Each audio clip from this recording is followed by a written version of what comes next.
دوستو اگر آپ نے گلگت بلتستان کی خوبصورتی نہیں دیکھی تو کچھ بھی نہیں دیکھا۔ پاکستان کے اس صوبے کی خوبصورتی کے آگے سوئٹزرلینڈ بھی پھیکا پڑ جاتا ہے۔ شاہراہ قراقرم کا راستہ ہی ایسا ہے جو کسی بھی شخص کو حیرت میں ڈال دیتا ہے۔ یورپین ٹورسٹ یہاں آ کر حیران رہ جاتے ہیں کہ اتنی خوبصورت جگہ ہے، لیکن انفراسٹرکچر کی وجہ سے ٹورسٹ کم آتے ہیں۔ دوستو کیا آپ جانتے ہیں کہ سوئٹزرلینڈ دنیا کے امیر ترین ممالک میں آتا ہے، اور اس کی صرف ایک ہی وجہ ہے، یہ ملک 80% آمدنی ٹورزم سے کماتا ہے۔ اس کے علاوہ سوئٹزرلینڈ کے پاس کچھ بھی نہیں ہے، جبکہ پاکستان کے پاس اس سے بھی خوبصورت علاقے موجود ہیں، لیکن بدقسمتی سے سیاسی عدم استحکام کی وجہ سے ہم آپس کی لڑائی کا شکار ہیں۔ دوستو اس جگہ جب آپ ہنزا ویلی سے گزرتے ہوئے جاتے ہیں تو آنکھوں کو ایسے نظارے دیکھنے کو ملتے ہیں جن پر یقین کرنا انتہائی مشکل ہو جاتا ہے۔ گلگت بلتستان پاکستان کے شمالی علاقے میں واقع ایک خوبصورت اور اہم خطہ ہے جو اپنی بلند و بالا پہاڑی چوٹیوں، گلیشیئرز اور تاریخی اہمیت کی وجہ سے فیمس ہے۔ اسے پاکستان کا جنت نظیر علاقہ بھی کہا جاتا ہے۔ دوستو گلگت بلتستان دنیا کی سب سے خوبصورت علاقوں میں سے ایک ہے۔ ایک رپورٹ کے مطابق 15 سے 20 لاکھ لوگ سالانہ اس کے وزٹ کے لیے آتے ہیں۔ چلیں سب سے پہلے ہم سفر کا آغاز کرتے ہیں ناران کاغان سے، جو کہ KPK میں واقع ہے۔ ٹورسٹ سب سے زیادہ ناران کاغان ویلی میں جاتے ہیں، جو اسلام آباد سے 276 کلومیٹر کے فاصلے پر ہے۔ اس وادی میں ہوٹل، ریسٹورانٹس آسانی سے مل جاتے ہیں۔ ناران ویلی کی سب سے پرکشش جگہ جھیل سیف الملوک ہے۔ ناران بازار کا روڈ مری روڈ کے بعد سب سے زیادہ رش والا بازار ہے۔ رات گئے تک اس بازار میں لوگوں کا رش رہتا ہے۔ ناران جاتے ہوئے سارا راستہ دریائے کنہار آپ کے ساتھ چلتا ہے۔ ناران سے کچھ ٹریک اوپر کی طرف جاتے ہیں، جن میں سے ایک لالا زر سب سے زیادہ فیمس ہے۔ یہ سارا راستہ بہت ایڈونچر والا ہے۔ عام طور پر یہاں بھی لوگ مقامی جیپوں پر بیٹھ کر ہی جاتے ہیں۔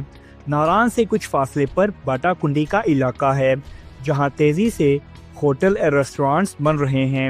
اس کے بعد لوگ بابو سر ٹاپ کا بھی ضرور وزٹ کرتے ہیں، جو KPK کی آخری حدود ہے، جس کے بعد گلگت بلتستان شروع ہو جاتا ہے۔ اس جگہ کی بلندی 13,700 فٹ ہے۔ چلیے یہاں سے چلتے ہیں گلگت سٹی، جو گلگت بلتستان کا کیپٹل سٹی بھی ہے۔ گلگت شہر میں داخل ہوتے ہی بازار اور چہل پہل آپ کو نظر آئے گی۔ گلگت شہر میں درمیان سے گزرنے والا انڈس ریور اس کی خوبصورتی کو چار چاند لگا دیتا ہے۔ چلیں اب یہاں سے چلتے ہیں ہنزا، جو سیاحت کے لحاظ سے پورے پاکستان میں بہت مقبولیت رکھتا ہے۔ ہنزا وادی کا سب سے مشہور علاقہ کریم آباد ہے، جو قدرتی خوبصورتی اور اپنی ثقافت کی وجہ سے ٹورسٹ کے لیے سب سے زیادہ اہمیت رکھتا ہے۔ اس جگہ پرانی گلیاں اور دستکاریوں کی دکانیں موجود ہیں، جہاں سے ہنزا کی ثقافت کا آغاز ہوتا ہے۔ لوگ اس کی گلیوں اور بازاروں میں گھومنے کے لیے آتے ہیں۔ یہاں آ کر ایسا لگتا ہے کہ آپ سوئٹزرلینڈ میں گھوم رہے ہیں۔ ہنزا میں تعلیم کو بہت اہمیت دی جاتی ہے۔ آپ کو سن کر حیرانگی ہوگی کہ ہنزا کا لٹریسی ریٹ 95% کے قریب ہے۔ ہنزا کے قدیم ہونے کا اندازہ آپ یہاں سے بھی لگا سکتے ہیں کہ یہاں ایلڈٹ اور بیلڈٹ کے قلعے موجود ہیں، جو کہا جاتا ہے کہ 700 سال سے بھی زیادہ قدیم ہیں۔ اس قلعے سے ہنزا وادی کے بہترین مناظر بھی دیکھنے کو ملتے ہیں۔ ہنزا کی پاسو کون چوٹیاں ایک الگ قسم کی خوبصورت چوٹیاں ہیں۔ اگر آپ ایڈونچر پسند کرتے ہیں تو حسینی برج پر بھی جا سکتے ہیں، جو زنجیروں اور لکڑیوں سے تعمیر کیا گیا ہے۔ ہنزا ویلی سے ہوتے ہوئے آپ خنجراب پاس پہنچ جاتے ہیں، جہاں پاکستان کا سب سے اہم بارڈر پاک چائنا بارڈر موجود ہے۔ جہاں موجود ہائی وے کو قراقرم ہائی وے کہا جاتا ہے، جو دنیا کی سب سے خوبصورت ہائی وے میں سے ایک ہے۔ چلیں اب آپ کو یہاں سے لے کر چلتے ہیں اسکردو میں، گلگت بلتستان کی خوبصورت شہر، جہاں آج کل ٹورسٹ بڑی تعداد میں جاتے ہیں۔ بہت سے لوگ اسکردو جانے کے لیے ہوائی جہاز کا استعمال کرتے ہیں۔ اسلام آباد اور لاہور سے اس کی فلائٹ چلائی گئی ہیں۔ یہ ایک جنت نظیر ویلی ہے، جہاں جہاز سے اترنے کے بعد آپ کو لگتا ہے کہ آپ کسی اور دنیا میں آ گئے ہیں۔ اس جگہ کی بلڈنگ کا آرکیٹیکچر چائنیز آرکیٹیکچر سے ملتا جلتا ہے۔ اسکردو سے چند کلومیٹر کے فاصلے پر سد پارا جھیل ہے۔ جس کے پانی کا رنگ انسان بس دیکھتا ہی رہ جاتا ہے۔ دوستو، کیا آپ نے کبھی ریت کا صحرا برفیلے پہاڑوں میں دیکھا ہے؟ جی ہاں، یہ آپ کو پاکستان کے شہر سکردو میں ملے گا۔ دیوسائی میدان دنیا کی بلند ترین میدانوں میں سے ایک ہے۔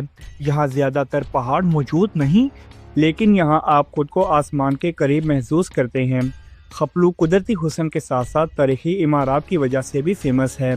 دوستو، دیامیر بادشاہ ڈیم بھی گلگت بلتستان میں بنایا جا رہا ہے، جو KPK کے بالکل قریب واقع ہے۔ سب سے پہلے آپ کو لے کر چلتے ہیں کیلاش ویلی، جو پشاور سے 360 کلومیٹر کے فاصلے پر واقع ہے۔ یہ KPK چترال ضلع میں واقع ایک پراسرار اور منفرد جگہ ہے، جس کے بارے میں بہت کم لوگ جانتے ہیں کہ یہ کون لوگ ہیں۔ کیلاش ویلی میں 3000 سے 4000 کے قریب لوگ آباد ہیں۔ پوری دنیا میں کیلاش مذہب صرف پاکستان میں اس جگہ پر ہی موجود ہے۔ ان کا سب سے فیمس تہوار چلم چوشت ہے۔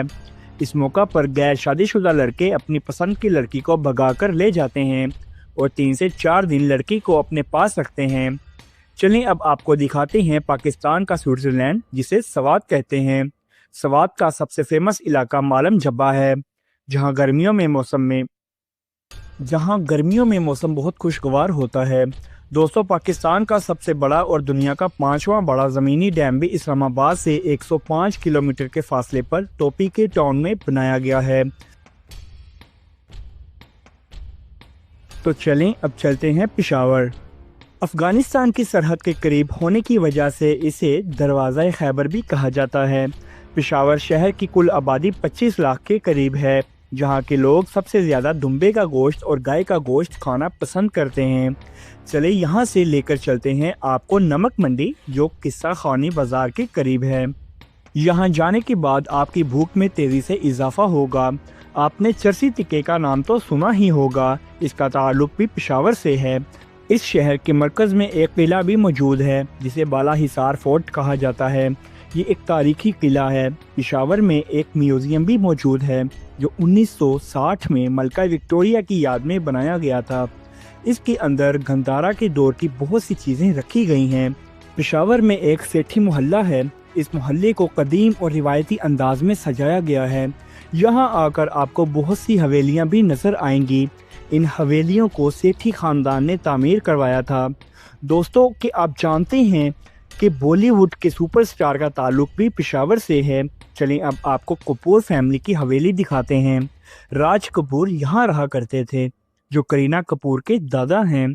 فن تعمیر اور ثقافت اس حویلی میں آج بھی آپ کو دیکھنے کو ملے گی۔ یہاں تک کہ دلیپ کمار کا تعلق بھی پشاور سے ہے۔ دوستو، بالی ووڈ کے کنگ خان شاہ رخ خان کا گھر بھی قصہ خانی بازار کے قریب واقع ہے۔ دوستو، چلیں اب چلتے ہیں کوئٹہ۔ بلوچستان کا دارالحکومت کوئٹہ ہے، جو صوبے کا سب سے زیادہ آبادی والا شہر ہے۔ یہ شہر ایک خوبصورت وادی میں واقع ہے، جو چلتن، ٹکٹو اور زرغون کے پہاڑی سلسلوں میں گھرا ہوا ہے۔ کوئٹہ کے لوگ بہت مہمان نواز ہوتے ہیں۔ کوئٹہ کا پرانا نام شال کوٹ تھا، جو آج بھی یہاں کے رہنے والے لوگ بولتے ہیں۔ کوئٹہ کے کھانے بھی بہت مزیدار ہوتے ہیں۔ جو بھی کوئٹہ آتا ہے، یہاں کے کھانوں سے خوب لطف اندوز ہوتا ہے۔ کوئٹہ کے لوگ آج بھی اپنی ثقافت سے جڑے ہوئے ہیں۔ ہاتھ سے بنی ہوئی جوتیاں لوگ یہاں پہننا پسند کرتے ہیں۔ بلوچستان کا ہر علاقہ قدرتی خوبصورتی سے مالا مال ہے۔ تو چلیں اب چلتے ہیں کراچی، ایک ایسا شہر جہاں ہر رنگ نسل کا شخص بستا ہے۔ یہ دنیا کے گنجان آبادی والے شہروں میں سے ایک ہے، جس کی کل آبادی 2 کروڑ سے بھی زیادہ ہے۔